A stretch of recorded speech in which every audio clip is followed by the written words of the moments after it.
বন্ধু আমার রব আমার আল্লাহ বলতেছেন, হে নফসে মুতমাইন্না, তুমি আমার সন্তুষ্টির দিকে চলে আসো। আমার আল্লাহ তাকে নিয়ে চলে যান। বডিটা পড়ে থাকে, এই বডিটা একটা বাহ্যিক রূপ মাত্র, কিন্তু আসল ফরিদ হিসাবকে আল্লাহ নিয়ে চলে যাবে। যিনি নিয়ে গেলেন তিনি আজরাইল আলাইহিস সালাম, যার কাছে নিয়ে গেলেন তিনি আমার আল্লাহ, যাকে নিয়ে গেলেন তিনি ফরিদি সাহেবকে নিয়ে যাওয়া হলো, কিন্তু দেখা গেল না কোন দিক দিয়ে চলে গেল।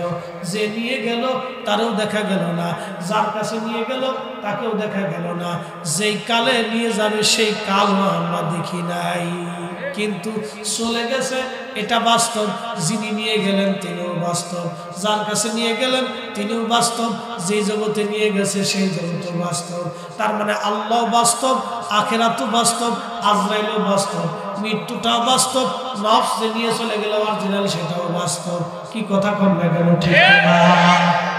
নাস্তিকরা মিথ্যাবাদী। কথা কম তাহলে মুসলমান ঠিক, যাকে দিয়েছেন তিনিও ঠিক, সত্য, মৃত্যু সত্য। কোটি কোটি মানুষ আল্লাহ নিয়ে চলে গেছে। কি কথা কম ঠিক কিনা? যে কোটি কোটি মানুষ নিয়ে গেল, কে নিল? আজরাইল নিছে, তাহলে আজরাইল ঠিক। যাকে দিছে সেও সঠিক, যে দিছে আল্লাহ তিনিও সঠিক, যে জগতে দিছে পরকাল সেটাও সঠিক।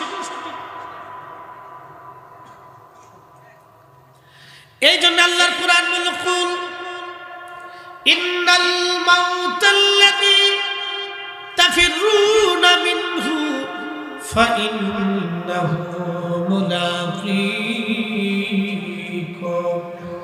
হুজুর আপনি বলে দেন, আপনি বলুন ও নবীজি, মৃত্যু থেকে আমার বান্দারা পালানোর চেষ্টা করে, কিন্তু বলে দেন ফাইন্নাহু মুলাকীকুম, মরণ তার সঙ্গে মোলাকাত করবে, মরণ তার সঙ্গে মোলাকাত করবে, মৃত্যু তার সঙ্গে মোলাকাত করবে।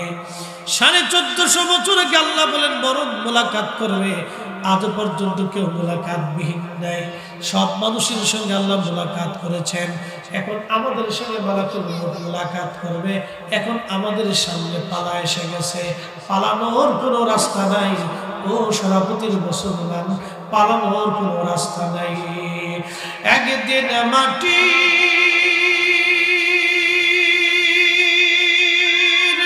ভিতরে হবে ঘরে, মোনামা কেন বান্ধ দালান, মোনামার কেন বান্ধ দালান। তাহলে যাকে নিয়ে গেল তিনি ফরিদি, যে নিয়ে যাবে তিনি আজরাইল, যার কাছে নিয়ে যাবে তিনি রব। আল্লাহ বলেন সুম্মা তুরাদ্দুনা ইলা আলিমিল গায়বি ওয়াশ শাহাদাত, তুমি এমন একজন মালিকের কাছে ফিরে যাবা যে মালিক তোমার উপরে গোপনে সব জানে। এই জন্য মানুষ মরে যাওয়ার পরে আমরা একটা শব্দ উচ্চারণ করি, ইন্না লিল্লাহ। এটা কোরআনের আয়াত, ইন্না লিল্লাহ, নিশ্চয় আমরা আল্লাহর জন্য, ওয়া ইন্না ইলাইহি রাজিউন, এবং আমরা আল্লাহর দিকে ফিরে চলে যাব। কি কথা কম না কেন? ঠিক না? ফিরে যাব কার কাছে? নিয়ে যাবে কে? আজরাইলে। নিয়ে যাবে আজরাইলে, যিনি যার হুকুমে তিনি আল্লাহ। তো চলে যাব আল্লাহর কাছে। তাহলে আল্লাহ সত্য, এই পরকালও সত্য, আজরাইলও সত্য, মৃত্যু সত্য। আমাকে যাকে নিয়ে গেল তিনিও সত্য, কিন্তু তাকে দেখা গেল না। ফরিদি সাহেব এত বছর, 40 বছর আপনাদের মাঝে বিচরণ করলো, কিন্তু আজও পর্যন্ত তার রূপ দেখলেন না, আকৃতি দেখলেন না, কিতে বানানো হইল তাকেও দেখা গেল না। আব্দুল করিম 60 বছর পর পদচারণা করলো, তাকে চিনা গেল না, দেখা গেল না, কিন্তু করিমকে আল্লাহ নিয়ে চলে গেলেন। আল্লাহু আকবার। নাস্তিকদের দাবি তাহলে মিথ্যা।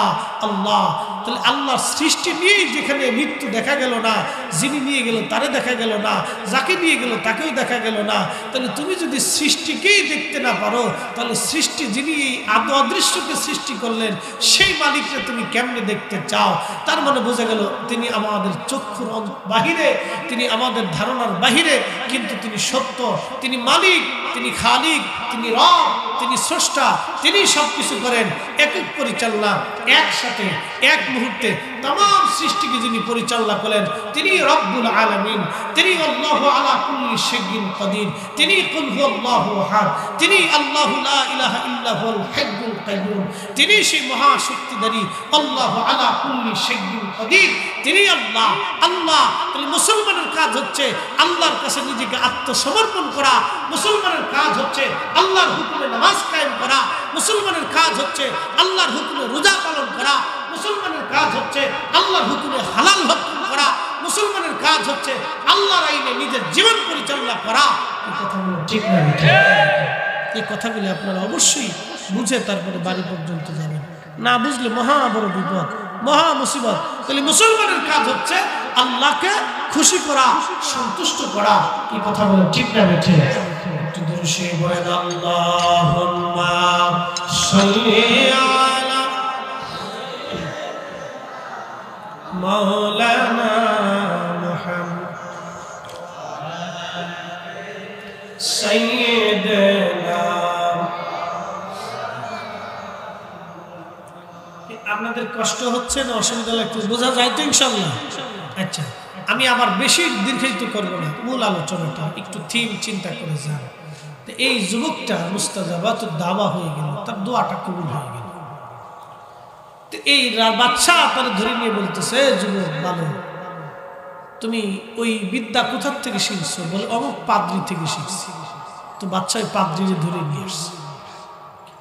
পাদ্রিটাকে ধরে আনার পরে বাদশা এবার ওই পাদ্রিটাকে, পাদ্রির মাথার উপরে করাত ধরছে। সৈন্যদেরকে বললেন তার মাথার উপরে করাত ধরো। করাত ধরে বলতেছে, পাদ্রি রে, তোর মাথার থেকে পা পর্যন্ত ফেলে ফেলবো, মেরে ফেলবো, কিন্তু আগে বল এই ধর্ম কি তুই ছাড়বি, আমাকে খোদা মানবি? পাদ্রি ডাকতে বলল, বাদশা রে, যে ঈমান আমি কলবের মধ্যে ধারণ করেছি, তুমি হাজার চেষ্টা করলো, যে ঈমান আমি কলবের মধ্যে ধারণ করছি, তুমি হাজার চেষ্টা করলে এই কল থেকে আমার ঈমান সরাইতে পারবা না। চিৎকার করে জোরে বলেন আল্লাহু আকবার। চিন্তা করেন তো, তারা মৃত্যুটাকে তুচ্ছ মনে করছে ঈমানের কাছে, আর আমরা মসজিদের জুতা ভালো জোড়া দেব চুরি করে নিয়েছি। তাহলে ঈমানের কত তফাৎ! তারা মৃত্যুটাকে তুচ্ছ মনে করছে ঈমানের কাছে, আর আমরা মাহফিলে বসতে আমাদের কষ্ট হয়, মাহফিলে 10টা টাকা দিতেও কষ্ট হয়, মাহফিল করতে গেলে খুশাখুশি লাগে, বিরোধিতা করি, মসজিদ করতে গেলে গ্যাঞ্জামের শেষ, মাদ্রাসা করতে গেলেও ঠেলাঠেলি শেষ। তারা মৃত্যুটাকে ঈমানের কাছে তুচ্ছ মনে করছে, মৃত্যুটাকে তুচ্ছ মনে করছে, যে ঈমানের ব্যতীত মৃত্যুটাকেও তারা কিছু মনে করে না।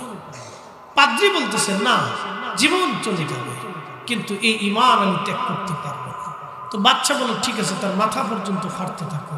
তো তার মাথাতে করাত চালাই দেওয়া হলো, ধীরে ধীরে ধীরে ধীরে করাত দিয়ে তার মাথা কাটতে লাগলো। আহা, কঠিন যন্ত্রণা দিয়ে দিয়ে তাকে শহীদ করে দেওয়া হলো। পাদ্রী জীবন দিল, কিন্তু মিথ্যার কাছে মাথা নত করলো না। একসাথে যদি বলা যাবে আল্লাহু আকবার, সেই ঈমান আমাদের কলবের ভিতরে আনতে হবে, মজবুত ঈমান।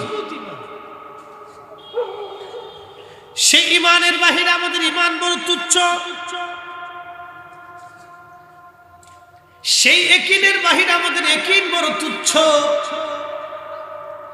আল্লাহু আকবার। সেই ঈমানের পরিচয় দিয়েছিলেন সাহাবা আজমাইন।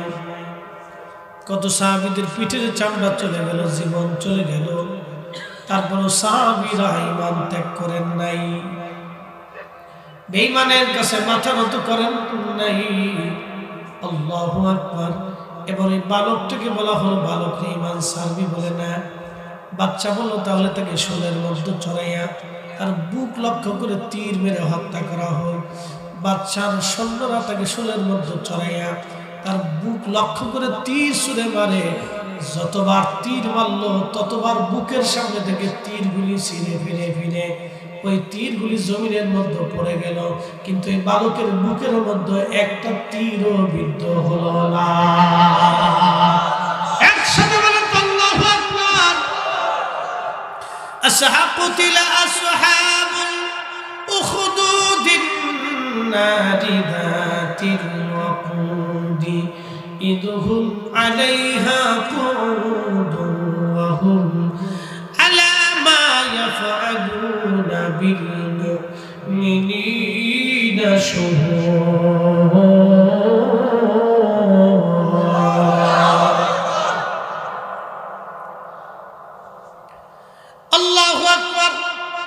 বাচ্চা ডাক দিয়ে বলল সে তো এইভাবে মরবে না, থেকে পাহাড়ে নিয়ে যাও, পাহাড়ের উপর থেকে তারে ফেলে দাও। মস্ত বড় পাহাড়ের উপরে নিয়ে যাওয়া হলো। ইয়ামান দেশের সবচেয়ে বড় পাহাড়। পাহাড়ের উপরে নিয়ে যাওয়ার পরে যখন পাহাড়ের উপর থেকে নিয়ে গেল সৈন্যরা, আমার মালিক ভূমিকম্প দিয়া এই কাফের সৈন্যদেরকে ধ্বংস করে দিলেন। কিন্তু এই যুবকটা হেঁটে হেঁটে রাজদরবারে আবার আসছে। বাদশা জিজ্ঞেস করলো, আরে বালক তুমি কি করে ফিরে আসছো? বালক ডাকতে বলেন, আমার মালিক আমার রব আমারে বাঁচাইছে। বলেন বাঁচানোর মালিককে?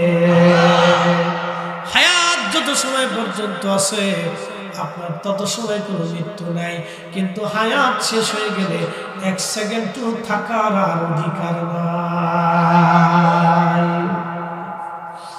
ও তোর পিছে পিছে ঘুরছে সবল, কোন দিন জানি তোর হয় সবল জানি। দেখ না মন ঝাঁক মারি দুনিয়াদারি।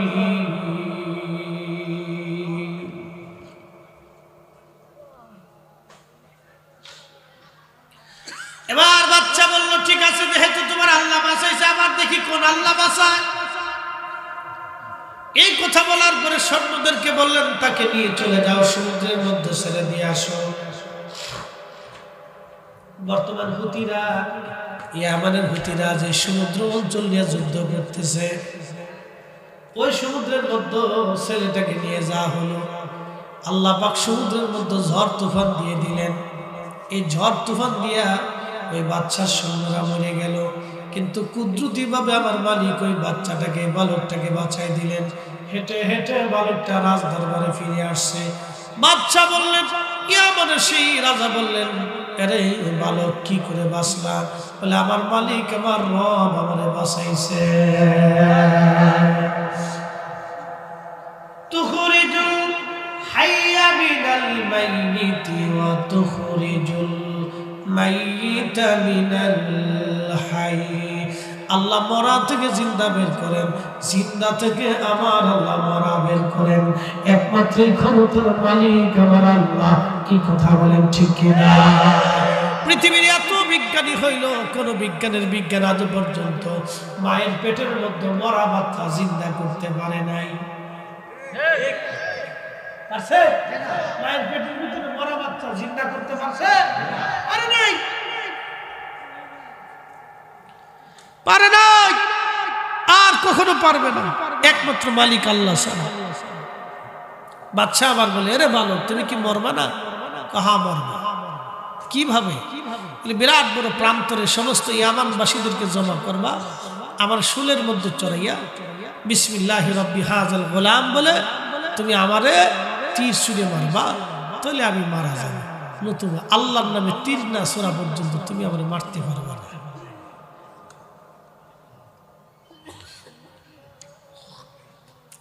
বাচ্চা বলে, ঠিক আছে আমি তাই করতেছি। সারা ইয়ামানে সমস্ত মানুষ একটা প্রান্তরে জমা করছে, লক্ষ লক্ষ মানুষ। এরকম শুলের মধ্যে সরাইয়া বাচ্চা নিজে ওই দোয়াটা পড়ে তীর ছুঁড়ে মারছে ছেলের বুক মাথা লক্ষ্য করে। মারার সাথে সাথে ছেলেটা শহীদ হয়ে গেল। কিন্তু ওই যে লক্ষ লক্ষ মানুষ দেখলো যে আল্লাহর নামে তীর ছুঁড়ে মারছে, তারপরেই বালকটা মরল, তার আগে তারা মারতে পারলো না, তাহলে ওই আল্লাহ সত্য। একসাথে বলেন আল্লাহু আকবার। তখনই আমার দেশের হাজার হাজার লক্ষ লক্ষ মানুষ বলতেছে, না আমরা এই বালকের রবের উপরে ঈমান আনবো।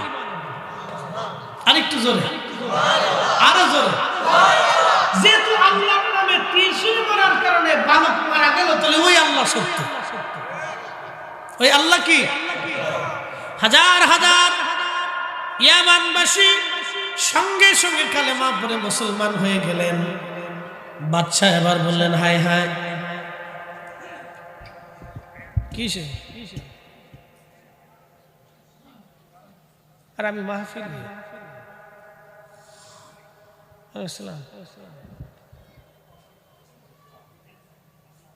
মরসুম ভাই, যে কথাক্ষণ আমি পরে ফোন দিবেন, আমি মাহফিল আছি, আপনি একটু ব্যবস্থা করে দেন, দেখেন কোন ব্যবস্থা করা যায় কিনা। আচ্ছা জি। আল্লাহুম্মা সাল্লি আলা সাইয়্যিদিনা মাওলানা মুহাম্মাদ ওয়া আলা আলি সাইয়্যিদিনা।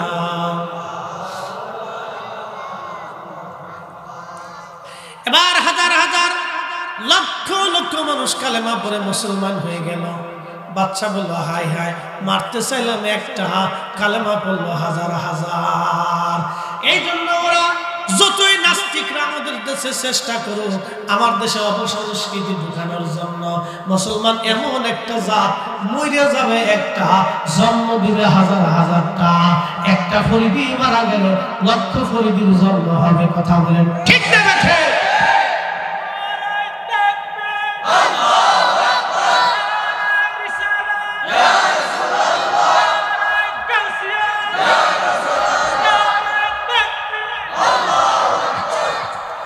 এই জন্য এই দেশে ওরা যতই চেষ্টা করুক, কাজ হবে?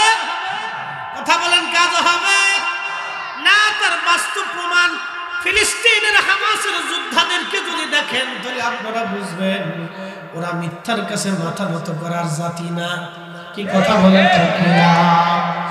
কিয়ামত পর্যন্ত যদি লড়াই হয়, তারপরে ওই বাইতুল আকসাকে কেন্দ্র করে যারা জিহাদ করবে, তাদেরকে পরাজিত করতে পারবে না। বন্ধুগণ আমার, এবার বাদশা বলল, ঠিক আছে, তাহলে কোনায় কোনায় কোনায় কোনায় মরে মরে আগুন জ্বালাও।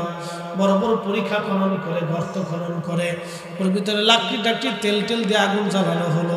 যারা কালেমা রাখবে তাদেরকে আগুনে ফেলে দাও, আর যারা আমি বাদশাকে খুদা মানবে তাদেরকে ছেড়ে দাও। এইভাবে তারা ইয়ামান দেশের একজন না, দুইজন না, আল্লাহু আকবার, তারা 20,000 মানুষকে আগুনের মধ্যে পুরায় মারল। ওই 20,000 মানুষ জীবন দিয়ে দিল, কিন্তু মিথ্যার কাছে মাথা নত করে না। চিৎকার করে বলেন আল্লাহু আকবার। আল্লাহ নবী বলেন, উম্মতরা রে, একটা মা তার বাচ্চা সহ তাকে জোর করে ধরে নিয়ে আগুনের মধ্যে ফেলে দিতে চায়, কিন্তু মা বাচ্চার মায়ায় যেতে চায় না। বারবার মা ইতস্ততা করতেছিল। কাফের সৈন্যরা তাকে আগুনের দিকে টানে, আর ওই মহিলাটা নিজেকে আগুন থেকে ফেরানোর চেষ্টা করে বাচ্চা কোলে নিয়ে।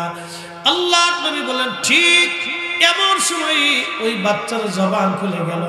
বাচ্চার জবান খুলিয়া বাচ্চা ডাক দেখায়, মা রে, তুমি যেটা আগুনের কুণ্ডলি দেখো, ও মা, তুমি যেটা আগুন দেখো রে মা, সেটা আগুন না, আমি সেটা দেখি আল্লাহর জান্নাতের বাগান।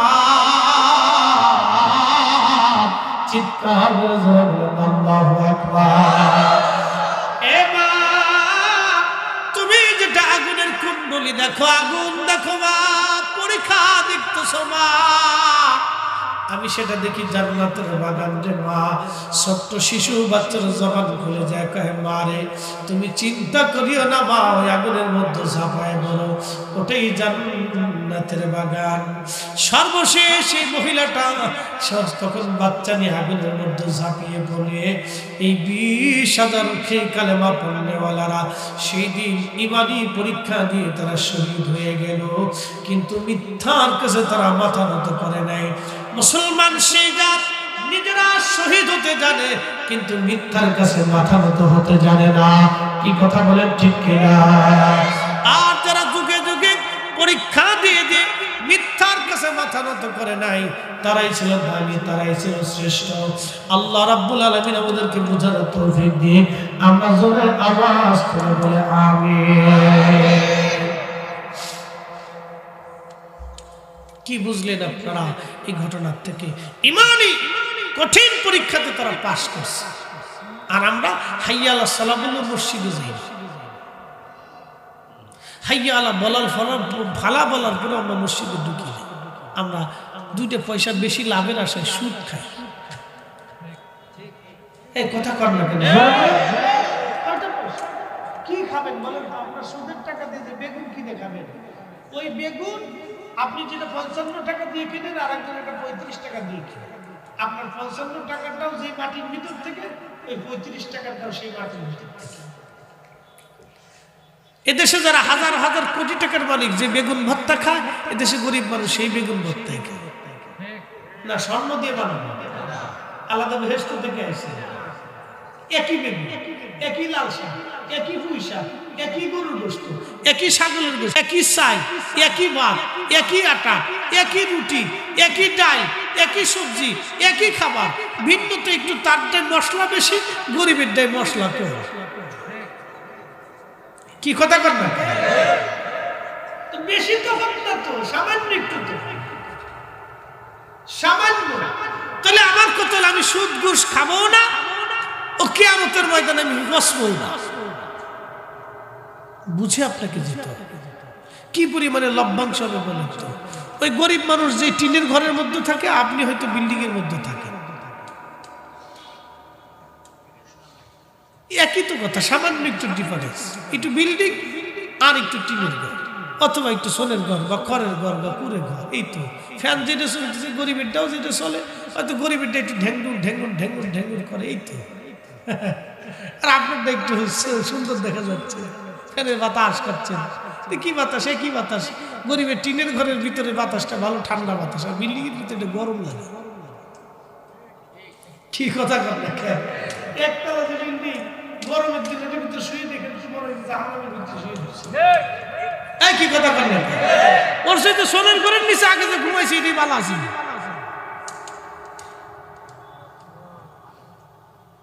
আমার কত হচ্ছে, আমি সুদ খাবো কেন? সামান্য একটু টাকার জন্য ঘুষ খাইয়ে আমি কি জন্য আখিরাতের ময়দানে মামলার আসামি হইতে যাব? কারণটা কি? সামান্য একটু। হয়তো ধনী ব্যক্তি 36 পদ দিয়ে খায়, আপনি 2 পদ দিয়ে খান। হয়তো তিনি 7 পদ দিয়ে খান, আপনি 1 পদ দিয়ে খান। হয়তো সে বেশি খায়, আপনি একটু কম খান। এই তো খাবারে কি?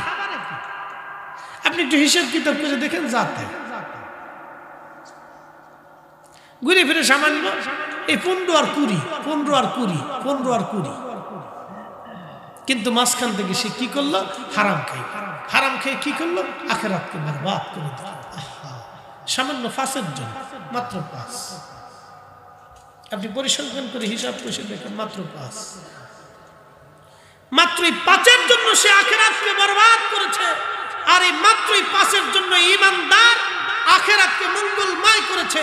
আবাদুন আবাদা, চিরদিনের জীবনের জন্য। কি কথা বলেন, ঠিক কি না?